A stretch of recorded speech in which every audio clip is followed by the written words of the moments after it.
कपड़े धोने वाली बहू। शादी के पहले से ही विभा को कपड़े धोने का बड़ा शौक था। कभी नल के नीचे तो कभी तालाब के पास। अरे मेरी नीली वाली लुंगी नहीं दिख रही है। विभा की अम्मा कहाँ रखी है लुंगी? अरे वो तो विभा ने परसों ही धोकर रखी थी आपकी अलमारी में, देखो वहीं होगी। वो ना मैंने आज धो दी, मुझे लगा कि गंदी हो गई होगी। अरे कैसे गंदी हो गई थी, उसे तो मैंने पहना भी नहीं। हे भगवान, इस लड़की के कपड़े धोने की आदत से परेशान हो गया हूँ मैं। जितना तो घर में राशन नहीं आता उससे कहीं ज्यादा डिटर्जेंट पाउडर का खर्चा है।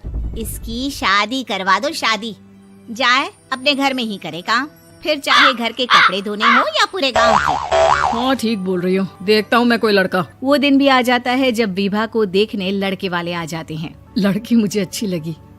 होने वाली सास कहती है, बेटी अगर कुछ पूछना है तो पूछ लो। वैसे तो हमारी लड़की बहुत ही शर्मीली है, जो बोल दो वो मान लेती है, इसे क्या पूछना होगा। अरे कैसी बात कर रही हो माँ, मुझे इन लोगों के घर रहना है, सवाल तो कई है।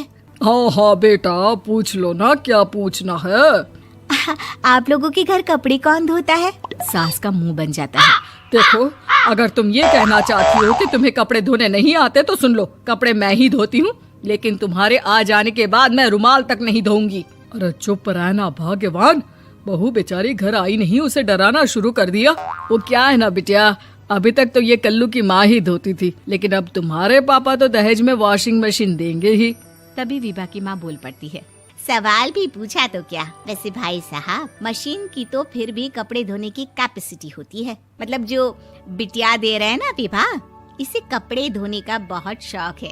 ये आप लोगों के क्या, आस पड़ोस गांव मोहल्ले सबके कपड़े धो दे और उफ तक ना करे। बाहर देखा नहीं आपने कितने कपड़े सूख रहे हैं, सब हमारी बिटिया ने ही तो धोए हैं। बस भी करो ना माँ, शर्म आ रही इतनी तारीफ सुनकर। और तो और एक दाग निकाल कर दिखाओ तो मान जाऊं। हाँ अच्छा माफ करना बेटा, मैंने गलत समझा, हमें तो रिश्ता बहुत पसंद है। और ऐसे जुड़ जाता है रिश्ता कपड़े धोने का शौक रखने वाली विभा का। उसकी शादी हो जाती है कोयला फैक्ट्री में काम करने वाले कल्लू के साथ। शादी के बाद अचानक विभा चिल्लाती हुई सास के पास आती है। सासू माँ, अरे सासू माँ कहाँ है आप? ये तो धोखा है, धोखा दिया आप लोगों ने मुझे। इसे ससुर के चक्कर के बारे में पता चल गया। अरे तो उसमें तुझे क्यों धोखा मिला है? अरे नल में पानी नहीं आता, कपड़े कैसे कब धुलेंगे? अच्छा तू पानी नहीं आ रहा उसकी बात कर रही है। तो आपने क्या सोचा? कुछ नहीं। अच्छा तेरी माँ ने कहा था कि कपड़े धोने का शौक है तुझे, याद आया मुझे। शौक बोलकर कपड़े धोने वाले मेरे जुनून को कम ना आके सासू माँ, कपड़ा धोना मेरा गुरूर है।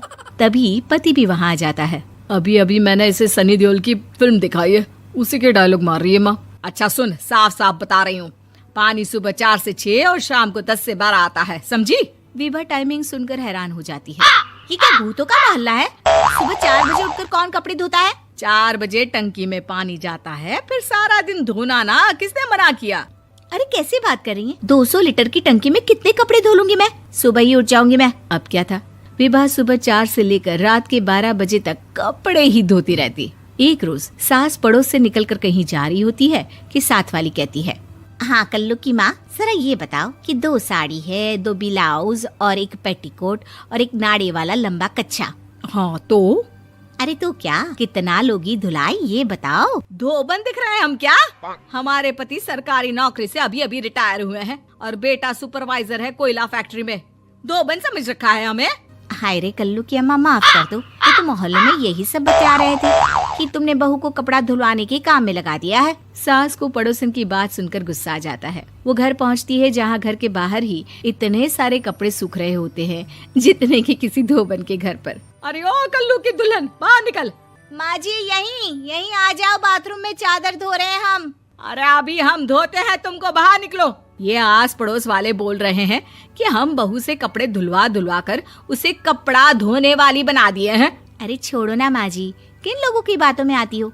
आस पास के लोगों का तो काम ही होता है कि वो किसी तरह सास बहू को लड़ा दे। बहू सारे घर के कपड़े धोती है, ये क्या कम है? बोलिए। सास को भी लग जाता है कि वो बहू का ये सनकीपन नहीं छुड़वा सकती, इससे अच्छा है कि खुद ही चुप हो जाए। एक रोज सास और बहू मंदिर जाते हैं, जहाँ सास की साड़ी वहाँ खड़ी भीख मांगने वाली से मिलती है। माँ जी क्या बात है, आपकी साड़ी उस भिखारन से कितनी मिल रही है ना? हाँ हाँ देखो तो, दोनों की साड़ी मिल रही है। क्या बात है कल्लू की अम्मा, तुम खुद को तो अफसर की बीवी बताती हो और ऐसी सिंपल सी प्लेन साड़ी पहनकर घूमती हो। सिंपल और प्लेन नहीं है ये साड़ी। तो क्या सोने के धागे से फूल बने हैं? कुछ भी सासू माँ, कुछ भी। हाँ बने थे इस साड़ी में सोने के धागे से फूल। मेरे पति लेकर आए थे मद्रास से स्पेशली मेरे लिए 10,000 की। ताहे भाई साहब इस भिखारन के लिए भी सेम टू सेम साड़ी लेकर आए होंगे 10,000 की। सास उस वक्त तो कुछ नहीं कहती, लेकिन बहू के साथ घर आती है और अलमारी से एल्बम निकाल कर लाती है। ये साड़ी देख रही है, ये वही साड़ी है जिसे मैंने अभी पहना था। इस साड़ी में ये जो चमकदार फूल दिख रहे हैं ना, ये सोने के धागों से काढ़े गए हैं।